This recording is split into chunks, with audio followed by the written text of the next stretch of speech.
आज इकॉनमी 2018 की PYQ discuss करेंगे। तो चलिए शुरू करते हैं। हमारा पहला प्रश्न है कि कभी कभी समाचारों में आने वाला पद व्यापारी छूट दर यानी मर्चेंट डिस्काउंट रेट को निम्नलिखित में से कौन सा सबसे सही स्पष्ट करता है। यानी मर्चेंट डिस्काउंट रेट को कौन सबसे अच्छे से, ये जो चार ऑप्शन दिए ना, कौन सबसे अच्छे से बताता है कि ये मर्चेंट डिस्काउंट रेट की परिभाषा है या मर्चेंट डिस्काउंट रेट इसे कहते हैं।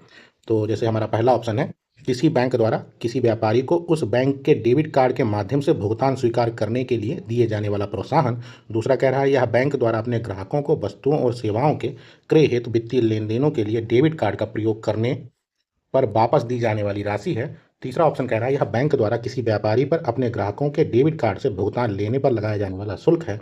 और चौथा कह रहा है, यह सरकार द्वारा व्यापारियों को अपने ग्राहकों से पॉइंट ऑफ सेल यानी POS मशीनों और डेबिट कार्ड के माध्यम से डिजिटल भुगतान को बढ़ावा देने के लिए दिए जाने वाला प्रोत्साहन है। तो अगर हम देखें कि मर्चेंट डिस्काउंट रेट होता क्या है, तो क्या होता है कि जैसे आप ना, जब आप किसी दुकान पर जाते हैं और कार्ड को स्वाइप करते हैं तो दुकानदार को वह पूरी राशि नहीं मिलती जो आपने चुकाई है। बैंक इस सुविधा के बदले दुकानदार से यानी मर्चेंट से एक छोटा सा हिस्सा काट लेता है। इस छोटे से हिस्से को ही क्या कहते हैं, डिस्काउंट कहते हैं, यानी MDR कहते हैं, यानी मर्चेंट डिस्काउंट रेट कहते हैं। तो देता कौन है MDR? बैंक कौन देता है? व्यापारी देता है। और किसे मिलता है पैसा? तो यह पैसा तीन हिस्सों में बढ़ जाता है। जैसे जिस बैंक की वो मशीन है यानी POS मशीन है, जिस बैंक का कार्ड है, और पेमेंट सर्विस जैसे कि वीजा हुआ या मास्टर कार्ड हुआ।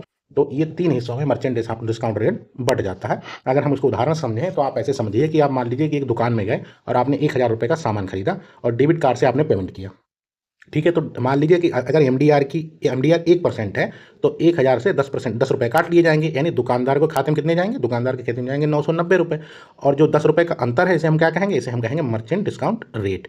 ठीक है, तो इस हिसाब से हमारा उत्तर क्या हुआ? हमारा उत्तर हुआ, यह बैंक, एक सेकेंड, हमारा उत्तर हुआ कि यह बैंक द्वारा किसी व्यापारी पर अपने ग्राहकों को डेबिट कार्ड से भुगतान लेने पर लगाया जाने वाला एक तरीके का शुल्क है। अब जैसे भारत सरकार ने क्या किया है, डिजिटल लेन देन को बढ़ावा देने के लिए रुपे डेबिट कार्ड और UPI पर MDR यानी जो मर्चेंट डिस्काउंट रेट है इसे शून्य कर दिया है। ठीक है, यानी इन माध्यमों से पेमेंट लेने पर दुकानदार पर अब कोई शुल्क नहीं लगता है, देना पड़ता है। तो MDR क्या हो गया? ऑप्शन सी हमारा सही है। चलिए अगला देखते हैं। प्रश्न है कि अप्रवासी सत्रों द्वारा दी जा रही ऑनलाइन विज्ञापन सेवाओं पर भारत द्वारा 6% समकरण कर लगाए जाने के निर्णय के संदर्भ में निम्नलिखित में से कौन सा या से कथन सही है? पहला कह रहा है, यह आय कर अधिनियम के एक भाग के रूप में लागू किया गया है। दूसरा कह रहा है, भारत में विज्ञापन सेवाएं देने वाले अप्रवासी अपने गृह देश में दोहरे कराधान से बचाव समझौते के अंतर्गत टैक्स क्रेडिट का दावा कर सकते हैं। नीचे दिए कोड का प्रयोग कर सही उत्तर को चुनिए। तो अगर हम देखें तो जैसे क्या है कि जैसे ऐसे समझिए, इसका उद्देश्य क्या है? यह एक ऐसी डिजिटल कंपनियां जैसे नहीं होती, जैसे गूगल हुआ, फेसबुक हुआ, जो भारत में भौतिक रूप से तो मौजूद नहीं है, लेकिन भारतीय ग्राहकों से विज्ञापन के जरिए खूब पैसा कमाती हैं और उन्हें टैक्स दायरे में लाना होगा, ये इसका उद्देश्य है। यानी ऑनलाइन विज्ञापन सेवाओं के लिए 6% की बात कर रहा है। 6%, बाद में 2020 में E-कॉमर्स सप्लाई के लिए 2% की एक और लेवी जोड़ दी गई थी। तो यह केवल तब लागू होता है जब एक वित्तीय वर्ष में किसी गैर निवासी संस्था को किया गया कुल भुगतान 1,00,000 रुपये से अधिक हो। ठीक है, अब हम समझते हैं कि पहला ऑप्शन हमारा क्या कह रहा है। तो पहला ऑप्शन कह रहा है कि यह आयकर अधिनियम के एक भाग के रूप में लागू किया गया है। तो ये हमारा ऑप्शन गलत है। क्यों गलत है? क्योंकि इक्वलाइजेशन लेवी को आयकर अधिनियम के तहत नहीं, बल्कि वित्त अधिनियम फाइनेंस एक्ट 2016 के तहत एक अलग अध्याय के रूप में पेश किया गया है। ठीक है, यह प्रत्यक्ष कर यानी डायरेक्ट टैक्स की श्रेणी में आता है, लेकिन यह इनकम टैक्स का हिस्सा नहीं है। तो ये पहला गलत है, क्योंकि यह आयकर अधिनियम की बात कर रहा है। आंसर क्या है? वित्त अधिनियम है। ठीक है, दूसरा है, भारत में विज्ञापन सेवाएं देने वाले अप्रवासी अपने गृह देश में दोहरे कराधान से बचाव समझौते के अंतर्गत टैक्स क्रेडिट का दावा कर सकते हैं। तो ये भी गलत है, क्योंकि चूंकि आयकर अधिनियम का हिस्सा नहीं है, इसलिए विदेशी कंपनियां अपने गृह देश में दोहरे कराधान से बचाव समझौते नहीं, जिसे हम डाट बोलते हैं, DTAA, तो जो डैट है के तहत इसके लिए टैक्स क्रेडिट का दावा नहीं कर सकती हैं। टैक्स क्रेडिट का लाभ आमतौर पर केवल आयकर पर मिलता है। ठीक है, तो हमारा दूसरा भी गलत है। तो 1 और 2 हमारे दोनों गलत हैं। आंसर हमारा क्या हो गया? आंसर हमारा डी हो गया। ये असल में ना, जो समकरण लेवी लाया गया था इन डिजिटल कंपनियों के लिए, जो पैसा तो खूब बनाती हैं लेकिन टैक्स नहीं भरती थी, तो उनके लिए एक 6% का समकरण लेवी लाया गया था। ये अभी बहुत प्रोग्रेस, इसमें और भी ज़्यादा काफ़ी बदलाव हुए हैं, जब नया आप देखेंगे, क्योंकि ये 2018 का प्रश्न है, तो तब से काफ़ी चेंजेज आए हैं इसमें। अगला है हमारा कि निम्नलिखित कथनों पर विचार कीजिए। पहला हमारा विकल्प कह रहा है कि राजकोषीय दायित्व और बजट प्रबंधन यानी FRBM समीक्षा समिति के प्रतिवेदन में सिफारिश की गई है कि वर्ष 2023 तक केंद्र एवं राज्य सरकारों को मिलाकर ऋण जीडीपी अनुपात 60% रखा जाए, जिसमें केंद्र सरकार के लिए यह 40% और राज्य सरकारों के लिए 20% हो। दूसरा कह रहा है कि राज्य सरकारों के जीडीपी के 49% की तुलना में केंद्र सरकार के जीडीपी में 21% घरेलू देयताएं हैं। और तीसरा कह रहा है भारत के संविधान के अनुसार यदि किसी राज्य के पास केंद्र सरकार की बकाया देयताएं हैं तो उसे कोई भी ऋण लेने से पहले केंद्र सरकार से सहमति लेना अनिवार्य है। उपरोक्त में से कौन सा या से कथन हमारे सही है? तो अगर हम पहला देखें तो हमारा पहला विकल्प जो है वो सही है, क्योंकि राजकोषीय जो हमारा एफआरबीएम जो है इसकी समीक्षा एनके सिंह समिति ने की थी। तो इस समिति ने सिफारिश की थी कि 2023 तक ऋण जीडीपी अनुपात है, ये लिखा हुआ है ऋण जीडीपी अनुपात 60%, कुल 60% होना चाहिए, और इसमें केंद्र के लिए 40% और राज्यों के लिए 20% का लक्ष्य रखा गया था। तो ये हमारा पहला विकल्प सही है। दूसरा कह रहा है राज्य सरकारों के जीडीपी के 49% की तुलना में केंद्र सरकार के लिए जीडीपी का 21% घरेलू देयताएं हैं। तो ये एकदम गलत है, क्योंकि देयताएं जो राज्यों की 21%, मतलब जो बोल रहा है कि कह रहा है केंद्र की देयताएं 21% है और राज्यों की 49% से कम है। असल में भारत में केंद्र सरकार का कर्ज का बोझ जो है वो जीडीपी का लगभग 40 से 50% के आसपास रहता है, ठीक है, और राज्यों का 25 से 30% से अधिक होता है। तो यहाँ कड़े उल्टे हैं, मतलब इधर का इधर कर दिया गया, इधर से इधर कर दिया गया, ठीक है। तो ये हमारा गलत है दूसरा। और जब भी आंकड़े यूपीएससी देता ना तो एक मतलब रुक के जरूर सोचना जरूर है कि क्या ये सही है। अगर सही लग रहा हो तभी सही मानिएगा, क्योंकि मैक्स टू मैक्स क्या करते हैं, डाटों के साथ ये खेलते हैं, ठीक है, डाटा के साथ ही खेलते हैं। तीसरा है कि भारत के संविधान के अनुसार यदि किसी राज्य के पास केंद्र सरकार की बकाये देयता है तो उस ऋण लेने से पहले केंद्र सरकार की सहमति लेनी अनिवार्य है। तो एकदम सही बात है, केंद्र सरकार की सहमति लेनी होगी। तो हमारा 1 और 3 सही है, सी। तो एफआरबीएम एक्ट अच्छे से पढ़ के जाना, क्योंकि हर बार लागू प्रश्न बन ही रहा है एफआरबीएम एक्ट से, ठीक है। अगला हमारा प्रश्न है कि निम्नलिखित कथनों पर विचार कीजिए। पिछले 5 वर्षों में आयातित खाद्य तेलों की मात्रा खाद्य तेलों के घरेलू उत्पादन से अधिक रही है। दूसरा है कि सरकार विशेष स्थिति के तौर पर सभी आयातित खाद्य तेलों पर किसी प्रकार का शुल्क नहीं लगाती है। वृत्त में से कौन सा ऐसे सही है? एक चीज देखिए कि तेल जो है खाद्य तेल से तीसरा, मतलब हम 24 से लेकर अब आज 18 तक पहुंचे हैं, ये प्रश्न 3 बार आया है किसी न किसी रूप में खाद्य तेल से। तो यानी इस पर प्रश्न बार बार बनता है, तो इसको अच्छे से देख के जाइएगा। तो अगर हम पहला ऑप्शन देखें तो हमारा एकदम सही है, क्योंकि भारत अपनी खाद्य तेल की कुल खपत का लगभग 60% से अधिक हिस्सा आयात ही करता है और भारत दुनिया में सबसे बड़ा खाद्य तेल आयातक देश है, ठीक है। और पिछले कई वर्षों में हमारा आयात घरेलू उत्पादन से काफ़ी ज़्यादा रहा है, तो एकदम सही बात है। दूसरा कह रहा है कि सरकार विशेष स्थिति के तौर पर सभी आयातित खाद्य तेलों पर किसी प्रकार का सीमा शुल्क नहीं लगाती है। तो ये हमारा विकल्प गलत है। क्योंकि मतलब क्या हुआ कि सरकार घरेलू किसानों और तेल मिलों के हितों की रक्षा के लिए आयातित जो तेल होता है उस पर सीमा शुल्क लगाती है, ठीक है। महंगाई को नियंत्रित करने के लिए समय समय पर इस शुल्क को कम या ज़्यादा किया जाता है, लेकिन यह कहना गलत है पूरी तरीके से कि सीमा शुल्क नहीं लगाती है। वैसे भी ये ऑप्शन है सभी जैसे शब्द आए ना, तो थोड़ा रुक के एक बार जरूर सोचना है। तो दूसरा हमारा गलत है, पहला हमारा सही है। आंसर हमारा क्या हो गया? आंसर हमारा ए सही है, ठीक है। चलिए अगला है कि निम्नलिखित में से कौन भारत के सभी एटीएम को जोड़ता है? पहला है भारतीय बैंक एसोसिएशन, दूसरा है राष्ट्रीय प्रतिभूति निक्षेप लिमिटेड यानी नेशनल सिक्योरिटीज डिपॉजिटरी लिमिटेड, तीसरा है भारतीय राष्ट्रीय भुगतान निगम National Payment Corporation of India, और चौथा है भारतीय रिजर्व बैंक। तो कौन जोड़ता है? तो भारत के सभी एटीएम को आपस में जोड़ने के लिए काम कौन करता है? एनपीसीआई करता है, यही national Payment Corporation of India, यानी हमारा सी ऑप्शन जो है वो सही है कि यही नियम बनाता है और तकनीकी रूप से एटीएम मतलब जो नियम बनाने की मदद करता है, यही सब काम करता है एनपीसीआई। अच्छा, पहला जैसे दिया हुआ है कि भारतीय बैंक एसोसिएशन, तो यह बैंकों का एक संघ है जो नियम बनाने में मदद करता है, लेकिन तकनीकी रूप से एटीएम को जोड़ने में इसकी कोई भूमिका नहीं है। तो पहला हमारा गलत है। दूसरा कह रहे हैं नेशनल सिक्योरिटी डिपॉजिटरी लिमिटेड, तो ये एनएसडीएल जो है ये शेयर बाजार से संबंधित है, इसका एटीएम से कोई संबंध नहीं है, तो ये भी गलत है। और चौथा रिजर्व बैंक, तो हम जान रहे हैं ये भारत का केंद्रीय बैंक है, यह नियम जरूर बनाता है, लेकिन ये पेमेंट एनपीसीआई के माध्यम से, ये गलत है हमारा। तो आंसर हमारा क्या हो गया? आंसर हमारा सी हो गया। एनपीसीआई जो है इसकी स्थापना 2008 में हुई थी और यह आरबीआई और आईबीए के साथ एक समझौता का पहल है, और इसमें यूपीआई, रुपे, भीम, आधार जैसे सभी प्लेटफॉर्म एनपीसीआई ही चलाता है, इसके एनपीसीआई के हैं ये। तो आंसर हमारा क्या है? आंसर हमारा सी है। अगला है कि निम्नलिखित कथनों पर विचार कीजिए।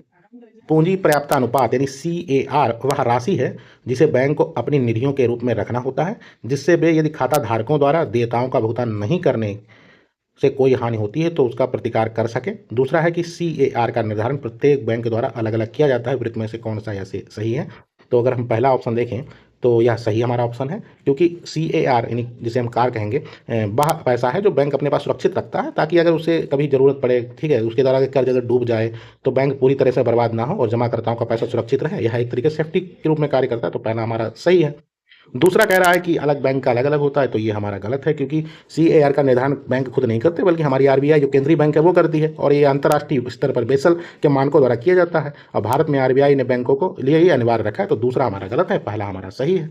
तो आंसर क्या हो गया? आंसर हमारा ए हो गया। ठीक है, चलिए अगला है डिजिटल भुगतान के संदर्भ में निम्नलिखित कथनों पर विचार कीजिए। पहला कह रहा है कि भीम ऐप उपयोग करने वाले के लिए यह ऐप UPI सक्षम बैंक खाते से किसी को धन का हस्तांतरण करना संभव बनाता है। दूसरा कह रहा है यह एक चिप पिन डेबिट कार्ड में प्रमाणीकरण के 4 घटक होते हैं, भीम ऐप में प्रमाणीकरण के लिए सिर्फ 2 घटक होते हैं, उपयुक्त में से कौन से ऐसे सही है? तो उसमें चर्चा में रहा होगा, तो पहला हमारा एकदम सही है, क्योंकि भीम जो है भारत इंटरफेस फॉर मनी पूरी तरह से UPI पर आधारित है, और यह आपको सीधे बैंक खाते से पैसे भेजने और प्राप्त करने की सुविधा देता है। दूसरा कह रहा है कि ये चिप इन चिप वाला है, ये गलत है, क्योंकि डेबिट कार्ड जो है वह मुख्य रूप से 2 घटक होते हैं, एक प्रमाणीकरण होता है यानी कार्ड का होना, और दूसरा पिन होता है। अब भीम ऐप में 3 घटक होते हैं, प्रमाणीकरण डिवाइस की बाइंडिंग होती है, आपका फ़ोन मोबाइल का लॉक यानी पासवर्ड, और UPI का पिन होता है। तो पहला हमारा गलत सही है, दूसरा हमारा गलत है। आंसर हमारा क्या हो गया? आंसर हमारा ये हो गया। चलिए अगला है कि निम्नलिखित में से कौन सा कथन वैध मुद्रा लीगल टेंडर मनी के अर्थ को सही वर्णित करता है? ठीक है, तो वैध मुद्रा होता क्या है? मतलब वैध मुद्रा का मतलब क्या होता है? ऐसी करेंसी जिसे कानून का समर्थन प्राप्त हो। ठीक है, जैसे कि अगर आप किसी का कर्ज चुकाने के लिए भारत में रुपया नोट या सिक्के देते हैं, तो वह व्यक्ति इसे लेने से मना नहीं कर सकता। अगर वह मना करता है तो आप उस पर कानूनी रूप से कर्ज नहीं माना जाएगा। तो ठीक है, सरकार की गारंटी होती है, इस पर RBI के हस्ताक्षर होते हैं, हम पढ़ते हैं कि मैं भारत को वचन देता हूँ इस टाइप। तो यही हमारा है। तो क्या होता है कि वह मुद्रा जो कोई ऋणदाता अपने दावों के निपटाने में स्वीकार करने के लिए बाध्य हो। तो आंसर हमारा बी सही है। पहला जैसे कह रहा है कि न्यायालय में विधिक मामलों के लिए फीस चुकाने में जो मुद्रा अदा की जाती है, तो ये कोर्ट की विशेष फीस मतलब नहीं है, यहाँ लीगल से मतलब है, यही बी। और चेक ड्राफ्ट और विनिमय बिलों आदि बैंक मुद्रा तो होते हैं, तो इन्हें स्वीकार करना व्यक्ति की मर्जी पर निर्भर करता है, मना भी कर देता है, कहता है मुझे कैश चाहिए, चेक नहीं चाहिए, तो ये नहीं है। तीसरा कह रहा है किसी देश में चलन में धातु मुद्रा, तो धातु मुद्रा नहीं, कागजी भी तो होते हैं, ये गलत है। आंसर हमारा क्या हो गया? बी। वह मुद्रा जो कोई ऋणदाता अपने दावों के निपटाने में स्वीकार करने के लिए बाध्य होता है, उसे हम लीगल मनी कहेंगे। ठीक है, आज वाले क्वेश्चन बहुत कुछ समझाने वाला टाइप है नहीं। अगला है यदि सरकार द्वारा कोई वस्तु जनता को निःशुल्क उपलब्ध कराई जाती है तो क्या होगा? अगर जनता को निःशुल्क उपलब्ध कराई जाएगी तो अगर हम देखें, पहला ऑप्शन है हमारा कि विकल्प लागत शून्य होती है। दूसरा कह रहा है विकल्प लागत की उपेक्षा की जाती है। तीसरा कह रहा है विकल्प लागत को उत्पाद के उपभोक्ता से कर देने वाली जनता को अंतरित कर दिया जाता है। और चौथा है विकल्प लागत से उत्पाद को उपभोक्ता से शासन के अंतरित कर दिया जाता है।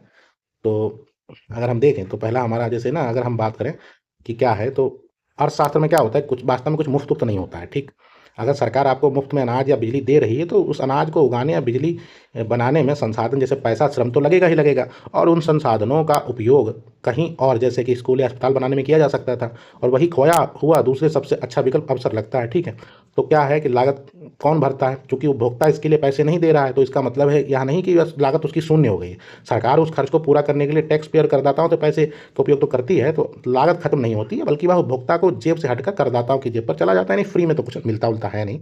तो आंसर हमारा क्या होगा? सी होगा कि विकल्प लागत को उत्पाद के उपभोक्ता से कर देने वाली जनता को अंतरित कर दिया जाता है, यानी आपकी जेब से नहीं जा रहा, लेकिन जो टैक्स दे रहे हैं उनकी जेब तो जा ही रहा है। तो यही आंसर सी हो गया, विकल्प लागत को उत्पाद के उपभोक्ता से कर देने वाली जनता को अंतरित कर दिया जाता है, यानी इधर से उधर ट्रांसफर कर दिया जाता है। अगला है निरपेक्ष तथा प्रति व्यक्ति वास्तविक GNP की वृद्धि आर्थिक विकास की ऊंची दर का संकेत नहीं करती है यदि, यानी निरपेक्ष तथा प्रति व्यक्ति वास्तविक GNP करती है। तो क्या मतलब? अक्सर लोग क्या होता है कि अवधारणा समझें अगर हम इसकी, कि अक्सर लोग आर्थिक समृद्धि और आर्थिक विकास को एक ही समझ लेते हैं, लेकिन इनमें बड़ा अंतर होता है कि आर्थिक समृद्धि क्या है? यह केवल नंबरों का खेल होता है। ठीक है, अगर देश में उत्पादन बढ़ा और GNP या GDP बढ़ गई, तो हम कहते हैं कि ग्रोथ हुई है। अब आर्थिक विकास क्या होता है? यह एक गुणात्मक शब्द है, मतलब विकास तब माना जाता है जब पैसे बढ़ने के साथ साथ लोगों के जीवन स्तर सुधरे, गरीबी कम हो और लोगों को रोजगार मिले। ठीक है, अगर किसी देश में GNP बढ़ रही है यानी पैसे आ रहे हैं, तो इसका मतलब केवल कुछ अमीर लोगों के पास जा रहा है और आम जनता अभी भी गरीबी और बेरोजगार है, तो उसे हम आर्थिक विकास नहीं कह सकते। ठीक है, तो अगर हम देखें तो पहला जैसे हमारा विकल्प है कि कह रहा है कि औद्योगिक उत्पादन कृषि उत्पादन के साथ साथ बढ़ने में विफल रह जाता है। तो और दूसरा कह रहा है कि कृषि उत्पादन औद्योगिक उत्पादन के साथ साथ बढ़ने में विफल रह जाता है। ठीक है, तो अगर हम देखें तो कृषि और औद्योगिक उत्पादन का आगे पीछे होना असंतुलन हो सकता है, लेकिन यह सीधे विकास की परिभाषित नहीं करता है, तो ये हमारे दोनों विकल्प गलत है। ठीक है, और चौथा हमारा है आयात निर्यातों की अपेक्षा आयात तेजी से बढ़ना। तो व्यापार का हिस्सा इसका सीधे विकास के सामाजिक मापदंडों से कोई मतलब नहीं है, तो ये भी गलत है। ये सही है कि निर्धनता और बेरोजगारी में वृद्धि तो निरपेक्ष तथा प्रति व्यक्ति वास्तविक जीएनपी की वृद्धि आर्थिक विकास की ऊंची दर का संकेत नहीं बन सकती है यदि निर्धनता और बेरोजगारी में वृद्धि होती है। तो वही बात है कि आर्थिक समृद्धि के साथ आर्थिक विकास भी होना जरूरी है। ठीक है, तो आंसर हमारा क्या हुआ? आंसर हमारा सी हो गया। अगला है कि निम्नलिखित कथनों पर विचार कीजिए। एक संकल्पना के रूप में मानव पूंजी निर्माण की बेहतर व्याख्या उस प्रक्रिया के रूप में की जाती है जिसके द्वारा क्या हो, किसी देश के व्यक्ति अधिक पूंजी का संचय कर पाते हो, देश के लोगों के ज्ञान कौशल स्तरों और क्षमता में वृद्धि हो पाती हो, गोचर धन का संचय हो पाता हो या अगोचर धन का संचय हो पाता है। यानी एक संकल्प मानव पूंजी के निर्माण की बेहतर व्याख्या क्या हो सकती है? क्या होगी? किसी देश में के व्यक्ति पर अधिक पूंजी का संचय कर पाते हो? नहीं, क्योंकि दूसरा कह रहा है कि देश के लोगों के पास ज्ञान कौशल स्तर क्षमता में वृद्धि हो पाती हो, एकदम सही बात है। तीसरा कह रहा है गोचर धन का संचय हो पाता हो, गलत। चौथा कह रहा है अगोचर धन का संचय हो पाता है, सही। तो आंसर हमारे 2 और 4 सही हैं, क्योंकि अगर हम पहला ऑप्शन देखें, किसी देश के व्यक्ति अगर अधिक पूंजी संचय कर पाते हैं तो यह गलत है। अधिक पैसा या अधिक संपत्ति जमा करना वित्तीय पूंजी है, मानव पूंजी नहीं है ना, क्योंकि बात हम मानव पूंजी कर रहे हैं, यहाँ मानव पूंजी की बात हो रही है। ठीक है, यहाँ बात हो रही है मानव पूंजी की, तो ये तो बात मानव पूंजी की नहीं कर रहा है, ये तो वित्तीय पूंजी की बात कर रहा है। दूसरा एकदम सही है, क्योंकि मानव पूंजी का मतलब ही है इंसान की योग्यता और मानव और उसकी कुशलता को निवेश करना, एकदम सही है। तीसरा कह रहा है गोचर धन का संचय हो पाता है, तो यह गलत है कि गोचर धन का मतलब है जैसे छुआ जा सके, जैसे मशीन फैक्ट्री कैश, ये भौतिक पूंजी का हिस्सा है। ठीक है, तो ये भी मानव पूंजी नहीं है और ये वाला मानव पूंजी है। तो हमारा 2 और 4 सही है, आंसर हमारा क्या है? आंसर हमारा सी सही है। अगला है कि उच्च बचत वाली अर्थव्यवस्था होते हुए भी किस कारण पूंजी निर्माण महत्वपूर्ण उत्पादन वृद्धि में परिमाणित नहीं हो पाता है? ठीक है, तो जैसे अगर हम ऐसे समझें, अगर आसान भाषा में, कि मान लीजिए कि 2 लोग हैं और एक जैसी मशीन लगाना चाहते हैं। जैसे ए व्यक्ति है 100 रुपये खर्च करके 10 खिलौने बनाता है और बी व्यक्ति है 100 रुपये खर्च करके 2 खिलौने बनाता है। अब यहाँ क्या होगा, व्यक्ति बी की पूंजी उत्पाद अनुपात जो है वह उच्च है, क्योंकि उसे उतना ही उत्पादन करने के लिए बहुत ज़्यादा पूंजी लगाना पड़ रहा है। तो अगर किसी देश में लोग बहुत बचत कर रहे हैं और वह पैसा निवेश भी हो रहा है, लेकिन यहाँ वहाँ मशीनें पुरानी हैं, तकनीक खराब है या काम करने का तरीका सुस्त है, तो बहुत पैसा लगाने के बाद भी उत्पादन में वैसी बढ़त नहीं, मतलब नहीं दिखेगी। ठीक है, तो यही है कि उच्च पूंजी उत्पाद अनुपात, यानी डी हमारा आंसर है कि उच्च बचत वाली अर्थव्यवस्था होते हुए भी किसी कारण पूंजी निर्माण महत्वपूर्ण उत्पादन वृद्धि में परिणत नहीं हो पा रहा। तो क्यों नहीं हो पाता? कि उच्च पूंजी उत्पाद अनुपात है, यानी बहुत ज़्यादा पैसा लगा के कुछ हम बना रहे हैं, तो कोई वो नहीं है। अब जैसे पहला कह रहा है कमजोर प्रशासन तंत्र, तो यह बाधा है, लेकिन आर्थिक रूप से सीधे उत्पादन को प्रभावित नहीं करता है, लेकिन तकनीकी ये जितना तकनीक करती है, तो ये तो हमारा नहीं है। दूसरा कह रहा है निरक्षरता मानव पूंजी से जुड़ा है, लेकिन यह बचत और निवेश से सीधा लिंक नहीं होता है। और चौथा जैसे कि तीसरा अगर उच्च जनसंख्या घनत्व, तो जनसंख्या घनत्व जो है ना, जनसंख्या घन जो ज़्यादा जनसंख्या होने पर श्रम सस्ता मिलता है जो उत्पादन भी बढ़ा सकता है। ठीक है, लेकिन हम बात किसी कर उच्च बचत वाली अर्थव्यवस्था होते हुए भी किसी कारण पूंजी निर्माण महत्वपूर्ण उत्पादन वृद्धि में परिणत नहीं हो पाता है, तो उच्च पूंजी उत्पाद अनुपात के कारण। ठीक है, चलिए अगला देखते हैं। ये प्रश्न है कि भारतीय रिजर्व बैंक भारत सरकार की प्रतिभूतियों का प्रबंधन और प्रयोजन करता है, किंतु किसी राज्य सरकार की प्रतिभूतियों का नहीं। दूसरा कह रहा है कि भारत सरकार कोष पत्र ट्रेजरी बिल जारी करती है और राज्य सरकार कोई कोष पत्र यानी ट्रेजरी बिल जारी नहीं करती है। तीसरा कह रहा है कोष पत्र ऑफर यानी ट्रेजरी ऑफर अपने मूल्य से बट्टे पर जारी किए जाते हैं। उपयुक्त में से कौन सा ऐसे सही है? तो अगर हम पहला विकल्प देखें तो हमारा गलत है, क्योंकि आरबीआई जो है ना राज्य सरकार की प्रतिभूतियों का प्रबंधन नहीं करता। यह गलत बात है, क्योंकि आरबीआई केंद्र सरकार राज्य सरकार दोनों के ऋण और प्रतिभूतियों का प्रबंधन करता है। पहला हमारा गलत है, इसको काट दीजिए। दूसरा कह रहा है कि भारत सरकार ट्रेजरी बिल जारी करता है और राज्य सरकार कोई कोष यानी ट्रेजरी बिल जारी नहीं करती हैं। तो एकदम सही बात है, क्योंकि केवल केंद्र सरकार द्वारा जारी किए जाते हैं, राज्य सरकार ट्रेजरी बिल जारी नहीं कर सकती हैं। राज्य सरकार अपनी जरूरतों के लिए स्टेट डेवलपमेंट लोन एसडीएल जारी करता है। तो दूसरा हमारा सही है, तो दूसरा सही है, तो ये वाला भी गलत हो गया, 3 अपने आप सही हो गया। क्योंकि जो ट्रेजरी बिल होते हैं जीरो कूपन होते हैं और इन पर कोई ब्याज नहीं मिलता, बल्कि बट्टे या डिस्काउंट पे जारी किए जाते हैं और समतुल्य यानी फेस वैल्यू पे वापस किए जाते हैं। जैसे मान लीजिए कि अगर किसी ट्रेजरी बिल पर 100 रुपये लिखा हुआ है, यानी 100 का है वो, लेकिन मिलेगा हमको 90 में, फेस वैल्यू इसकी 100 है। जब हम इसको भुगतान करेंगे समय पूरे होने पे तो हमको 100 रुपये मिलेंगे, तो ब्याज नहीं बल्कि शून्य बट्टे पे जारी होता है। तो आंसर हमारा क्या हो गया? सी हो गया, 2 और 3 सही है। अगला है कि निम्नलिखित पर विचार कीजिए। सुपारी, जौ, काफी, रागी, मूंगफली, तिल और हल्दी उपयुक्त में से न्यूनतम समर्थन मूल्य की घोषणा आर्थिक मामलों की कैबिनेट समिति ने की है। तो इनमें से किन किन पे न्यूनतम समर्थन मूल्य मिलता है, यही हमको देखना है। तो देखे जाए तो वर्तमान में भारत लगभग 22 अनिवार्य फसलों पर और गन्ने पर एफआरपी मिलता है, एमएसपी की घोषणा करी जाती है। तो इन 22 फसलों में 7 अनाज की फसलें हैं, जैसे उसमें धान है, गेहूं है, मक्का है, बाजरा है, जौ है, रागी है, ज्वार है। दालें हैं 5, अरहर है, चना है, मूंग है, उड़द है, मसूर है। 7 तिलहन है, मूंगफली, सरसों, सोयाबीन, तिल, सूरजमुखी, कुसुम और नाइजरी सीड। और 3 वाणिज्यिक फसलें हैं, खोपरा, कपास, कच्चा जूट। तो ध्यान दें इसमें क्या, सुपारी, सुपारी, कॉफ़ी और हल्दी, ये 3 एमएसपी घोषित नहीं होता है। तो इन 3 को हटा दो, एक इसमें भी है, एक इसमें भी है, एक इसमें भी, हटा दीजिए, आंसर बी आ गया। अगर हमको पता होता सुपारी नहीं है, बाकी नहीं भी पता होता, तब भी हम कर लेते हैं, आंसर बी है। ठीक है।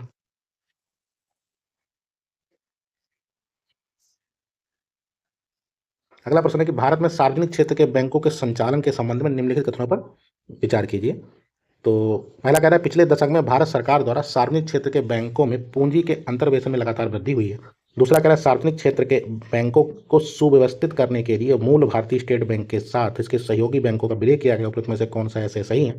तो पहला जैसे कह रहे हैं ना कि पिछले दशक में भारत सार्वजनिक क्षेत्र की पूंजी में लगातार वृद्धि हुई है, लगातार शब्द जैसे आएगा, हमने बोला ना इकोनॉमिक्स में ऐसे ऐसी चीजें चलती हैं, डायरेक्ट कुछ नहीं होता है। तो अगर हम इसी सोचते तो पहला काट देते हैं।